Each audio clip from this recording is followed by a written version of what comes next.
लिएर आएको छु तपाईहरुलाई यसले केही हेल्प गर्नेछ। यसमा चाहिँ 2083 सालको समसामयिक विषयहरूलाई समेटेर एकदमै उपयोगी हुने भिडियो लिएर आएको छु। अन्तिमसम्म हेर्नु होला। तपाईहरु सबैलाई यसले लोकसेवा आयोग, शिक्षक सेवा आयोग सबैमा चाहिँ काम गर्नेछ। र हाम्रो पहिलो प्रश्न छ, नेपालले कति देशसँग श्रम सम्झौता गरेको छ भनेको छ है। यसको चाहिँ सही उत्तर रहेको छ 13 वटा देशहरू। र साथीहरु दोस्रो प्रश्न छ, 2082 साल फागुन 21 गते सम्पन्न निर्वाचनपछि नवनिर्वाचित सांसदहरूले कहिले शपथ ग्रहण गरे भनेको छ है। यो चाहिँ 2082 चैत 12 गते। त्यस्तै गरी बालेन शाह प्रधानमन्त्री कहिले नियुक्त भए भनेको छ है। यो चाहिँ 2082 साल चैतको 13 गते। त्यस्तै गरी सरकारले हप्तामा 2 दिन बिदा दिने निर्णय कहिले गर्यो? यसको उत्तर छ साथीहरु 2082 चैत 22 गते। तपाईलाई यो भिडियोबाट चाहिँ कमसेकम 2-3 वटा प्रश्नहरू एक्जाममा आउने छन् है। एकदमै महत्त्वपूर्ण प्रश्नहरू छन्, नछुटाइकन हेर्नु होला। र 5 नम्बरमा छ, डोल प्रसाद डीपी अर्याल कहिले सभामुखमा नियुक्ति भए भनेको छ। यो 2082 चैत 22 गते। र क्वेशन नम्बर 6 मा छ, राष्ट्रिय योजना आयोगको उपाध्यक्षमा डाक्टर गुणाकर भट्ट कहिले नियुक्त भए भनेको छ। यसको सही उत्तर रहेको छ 2082 चैत 24 गते है त। त्यस्तै गरी 7औं नम्बर प्रश्नमा छ, काठमाडौँ महानगरपालिकाले रात्रिकालीन सार्वजनिक यातायात सेवा कहिलेदेखि सञ्चालन गर्ने निर्णय गरेको छ भनेको छ है। यसको सही उत्तर रहेको छ 2083 वैशाख 1 गते। त्यस्तै गरी 8 नम्बर प्रश्नमा जाम साथीहरु, वर्तमान शिक्षा मन्त्री को हुन् भनेको छ है। यो चाहिँ सही उत्तर रहेको छ सस्मित पोखरेल। त्यस्तै गरी 2082 सालको यासीई परीक्षामा कति विद्यार्थीहरू सहभागी भए भनेको छ। यसमा चाहिँ 5,12,421 जना है। र त्यस्तै गरी 10 नम्बर प्रश्नमा रहेको छ, महान्यायाधिवक्ता पदमा कसलाई नियुक्त गरियो भनेको छ।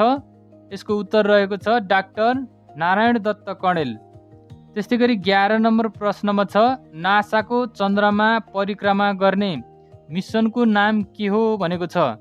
आर्टेमिस 2। 12 नम्बर प्रश्नमा छ, वानिरा प्रज्ञा पुरस्कार 2082 कसलाई प्रदान गरियो। यसको सही उत्तर रहेको छ माधव खनाल भावुक।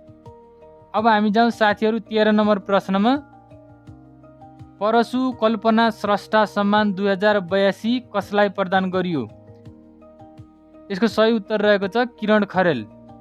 त्यस्तै गरी हामी 14 नम्बरमा जाउँ साथीहरु, नागढुङ्गा सुरुङ मार्ग सञ्चालनको जिम्मा कुन कम्पनीलाई दिएको छ।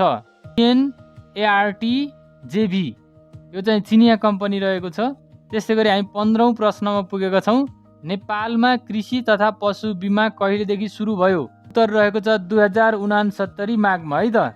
त्यस्तै गरी 16औं प्रश्नमा जाउँ, राष्ट्रिय विकास परिषदको अध्यक्ष को हुने प्रावधान छ भनेको छ है। यसमा प्रधानमन्त्री स्वयं आफै नै रहने व्यवस्था छ है त। र त्यस्तै गरी हामी 17औं नम्बर प्रश्नमा जाउँ, विश्वमा सबैभन्दा बढी वनस्पति पाइने देश कुन हो। यसको उत्तर छ ब्राजिल है त। त्यस्तै गरी हामी 18औं नम्बरमा जाउँ साथीहरु, यो भिडियो अन्तिमसम्म हेर्नु होला, एकदमै फलदायी हुनेछ। 18 नम्बरमा जाउँ, नेपालमा कति प्रतिशत क्षयरोगी उपचार बाहिर छन् भनेको छ है। यसको उत्तर रहेको छ 42%। साथीहरु तपाईहरुले भिडियो राम्रो लागिरहेको छ भने हाम्रो च्यानललाई सब्स्क्राइब गर्नु होला है त। त्यस्तै गरी हामी 19औं नम्बरमा जाउँ, G20 शिखर सम्मेलन 2025 कहाँ सम्पन्न भयो भनेको छ। यो चाहिँ दक्षिण अफ्रिका है त। र 20औं नम्बरमा जाउँ, नेपालमा पेट्रोलियम पदार्थको स्वचालित मूल्य प्रणाली कहिले लागू भयो भनेको छ। यो 2071 असोज 13 गते।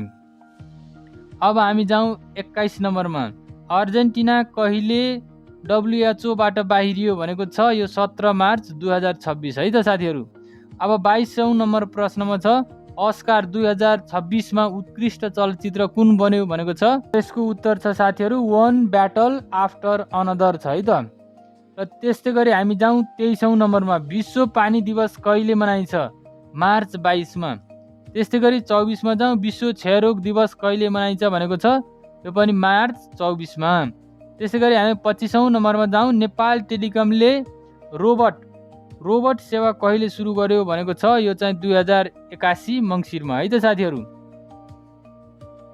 र हामी 26औं नम्बरमा जाउँ, विमानको ब्ल्याक बक्सको रङ कस्तो हुन्छ भनेको छ। यो सुन्तला रङ ओरेन्जको हुन्छ है त साथीहरू। र अब हामी 27 नम्बरमा जाउँ। मानिसको दिमागमा चिप राख्न अनुमति दिने पहिलो देश कुन हो भनेको छ। यसको सही उत्तर रहेको छ चीन। र हामी आजको अन्तिम प्रश्नमा छौँ। नोबेल पुरस्कार पाएका संयुक्त राष्ट्रसङ्घका महासचिव को हुन् भनेको छ। ल यति भन्दै आजको भिडियोलाई चाहिँ यहीँ अन्त्य गरौँ।